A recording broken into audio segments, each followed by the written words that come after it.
Carlos Nelson with What's Up Kansas City.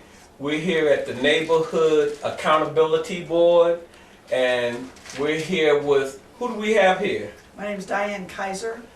And who do we have here? Marty Resch. And who do we have here? Cindy Basaka. Keisha Ford. John James. All right. Ms. Kaiser, give us a little history about what this board is about, how it came about, and what your position is. Okay. I've recently retired as the director of the Community Mediation Center, but one of the projects that we had started before I retired was a restorative justice process that we call neighborhood accountability boards. Restorative justice is helping offenders take responsibility for their behaviors and recognizing they've broken a relationship, which is just as important as having broken a law. And so we help them take responsibility by having them face members of their community whom in a sense they have harmed by the crime that they committed or by the behaviors that they've chose to do. And so they face those members of the community that they share life with by explaining what they did and what their realization of how it was wrong. And then the members of the Neighborhood Accountability Board have an opportunity to explain to the offender the impact that behavior had on them. And then we work together to talk about how can this harm be made right?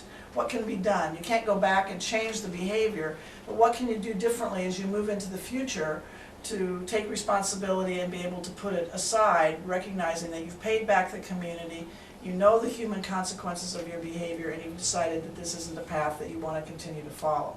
So in essence, that's the overall picture of the neighborhood accountability. So initially, before this was formed, the offender would be going to court. They'd be going to court. The city prosecuting attorney knows about the restorative justice process, and so in connection with her, we have created this program where they've agreed to take all of the first-time not all of the first-time offenders, but they get all of the tickets at the court, and the prosecuting attorney makes the decision about who would be benefited by coming to a neighborhood accountability board. Instead of going to court. In front of the judge. That's right. Who's going to be looking real hard at them. Right. And All so, right. As a result of coming here and meeting with members of the community, they don't have to go to court, and their record is wiped clean of this particular event. So it's in a sense kind of a second chance, a way to decide to make My different godfather choices. called the Capitol has a program called the Second Chance. Tell me this, how long have you been in existence? The Community Mediation Center has been in existence for 15 years in the Kansas City metropolitan area. How long has the court system and the prosecutor began to work with you as it relates to this? This is a new program which began, what, Marty? We've only been Just a few doing months this since February or March. We haven't been doing this very long. Excellent. I think this is something that the community is long awaited for. And so, you mentioned Marty. Marty, tell our audience a little bit about yourself. I'm with the Community Mediation Center as well, have been for several years. Worked with Aim for Peace and our relationship with them for a while. My background before that, I'm retired from AT&T, but what I do, what I have a passion for is working in prison. I have done similar work as this with people in prison for over 40 years. It just comes natural to me to try to repair the harm even after. Help your crimes. neighbor. That's right. Help your community. That's right. We need more of that. And who do we have here? My name is Cindy Basaka. Hey, Cindy, tell our audience a little bit about yourself. I am just a member of the board. I volunteer. I live in Kansas City, work in Kansas City. I've spent my life working with young people who have gotten in trouble with the law, good kids who make bad decisions, and this is another way for me to give back. So. Excellent. And who do we have here? Hi, I'm Keisha Ford. I'm also a board member in ABM. I'm also a community volunteer. I work with IHOP Group Against Crime. I work pretty much all over the 3rd District. That's my man, Alvin Brooks. Yeah, and I'm currently completing my degree in Family and Child Development. And I just have a desire and a passion to work with youth. I love volunteering. I love being a mentor. I love what they do. They're awesome to work with, and I'm just happy to be a part of How do you it. think this program specifically affects African American youth and the African American community? Wow. They're closing so many of the school districts down, and they're building more prisons. So when you're not getting your education, then you get into trouble. So I think it's a great opportunity and a blessing for them to be able to come to us first before taking down an alternate route that will destroy your future, and gives them the opportunity to have a second chance and get their education. Excellent. And who do we have here? Tell our audience a little bit about yourself. Hi, I'm John James. I'm the president of the Wendell Phillips Neighborhood Association, and I'm glad that the Neighborhood Accountability Board came to the 3rd District, came to the Wendell Phillips neighborhood, and we have the opportunity to help those that make mistakes, because hard times, situations, events make us do things that's out of character. And those are the people that we're trying to help, the ones that are just doing things out of character. And we want to help restore them. We want to help restore the victims as well. And it's just it's a Christian thing to do. It's a neighborhood, family thing to do, and it's something that it makes it restores the neighborhood when this program works. What I want to do, I'm going to ask each one of you a question, and I want to know what your response is or how you feel about it. And we'll lead off with you, Ms. Kaiser. How do you feel about the industrial jail complex that has been created throughout the United States? Yeah, well, I think it's a travesty. So the prisons were initially created to be places of rehabilitation, but I think most often people just go into prison and learn to be better criminals. And so this is an opportunity for us to change that. We call this kind of an alternative dispute resolution process. We'd like it to be not an alternative, but the first choice for dispute resolution or for taking responsibility for behavior. Do you have any statistics? Because from an African American standpoint, my son is in prison. There are so many families. I doubt,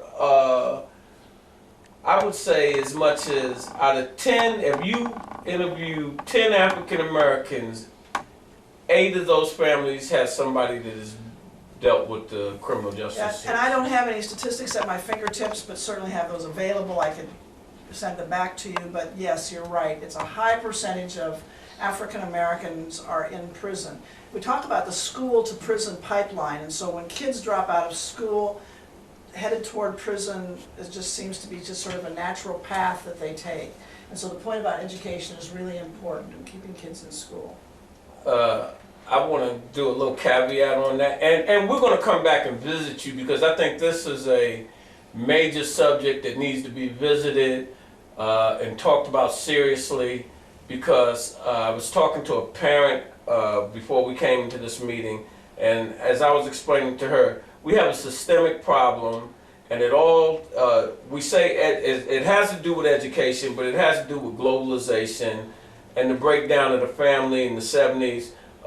My dad, I'm 61, my dad didn't have to have an education to get a good job, because I'm from New York, but here in Kansas City, you had General Motors, you had Ford, you had the packing plants, and you really didn't have to be a rocket scientist to work at those plants and be able to support your family. And once those plants closed down, now the 70s, that's when really drugs start coming into our community. Now you start having to break down, because now no man, African American, Hispanic, Asian, wants to be around a family that they can't support. And hence, you got kids raising kids, and now you have the capitalist system taking advantage of that, creating this industrial jail complex. When I moved here in '78, I think you had 1 or 2 probation officers in the whole city. And I think they have one on almost every corner right now. And how I see it, our country is becoming more a police state, and it's more, we need more police instead of more programs like the programs that you're involved with. Could you tell us how you feel about the industrial jail complex?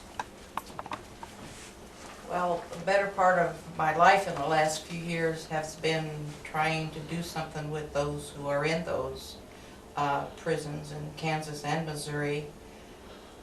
It isn't an ideal situation, but I think it's important to remember that they are not their crime, that they have good within them. I have seen lives change over and over again over the years. I think this is a better alternative to have something like the Neighborhood Accountability Boards to catch people before they go. But the truth is, they are there, and it's our job, to me, to make them better citizens when they come out, and that's what I hope to do. Excellent. Same question to you. I truly believe the traditional correctional approach is all about retribution. You do a crime, you pay the time. This approach is more about restoring relationships. When a crime is committed, it's not just a relationship between the victim and the offender that's affected, but all of the relationships surrounding that. And that's what this process is about. The traditional punitive approach doesn't Really work solve with the that. problem. Yeah. I'll start off by saying I think there's a great educational piece missing. I went to an event about 2 weeks ago with Steve Perry, and the mayor mentioned that 85% of our youth cannot read. And when you're not able to articulate things and comprehend things, it's like We covered that. Right. I would just say that I'm gonna go back to the educational piece. I feel like education is the key, restoring justice by filling in gaps instead of punishment. You give other people the opportunity to have a second chance. And I might add, as I start mine, is that we do have another client that's coming in, so we're gonna have to cut our interview short. But I think one of the things that's also important is mental health, because there, you know, what you do in warehouses, you push things in that you don't quite have a use for or don't quite understand, and a lot of our misguided youth have mental health issues that lead them into a life of crime, and without anybody having concern, it'll continue, and it'll be a way to get rid of them or dismiss them from our community instead of a way of trying to restore them or educate them. So mental health is important also. There are a lot of facets that go into how we created this industrial prison system, and it comes with all of us working together: the education, the health, and the concerned citizen. And we're all trying to make a difference, and hopefully it'll grow. All right. In closing, Madam Chair, would you like to close us out with anything that you want to let our public know? Well, the process of restorative justice has application in every institution in society: families, schools, workplaces, just every place. And so the whole concept is really about repairing relationships. So recognition that you're breaking a relationship is just as important as breaking a law. And so we ask parents and we ask teachers, the first question is, what do you want a child to do? And then what do you want their reason to be for doing it? Do you want their reason to be because they're afraid of the punishment that they're going to give you?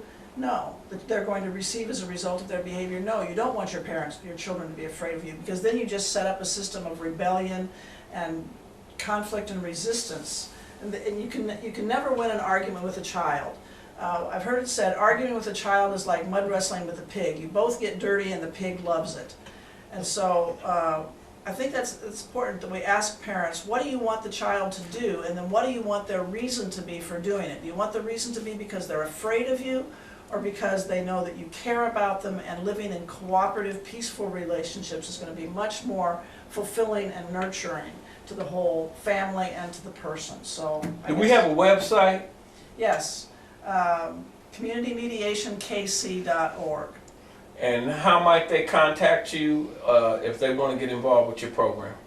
Call 816-461-8255. And we have folks there from answering phones from 9 to 4 every weekday. It was a pleasure having you on the show, and we look forward to visiting you in the near future. Thank you for having us. Thank you. Hi, I'm Tahiri, And I'm Bea. and we are the City Sisters. We are the newest members of CMG. You can check us out on whatsupkansascity.net. where we host Cascade Fashion KC, On Top of My Game, and Girl Talk, You can also check us out on CascadeSports.tv. where we host Coach's Corner, Sports in Full View. Follow us on Instagram, Twitter, and Facebook. And remember, don't just like it, Share it!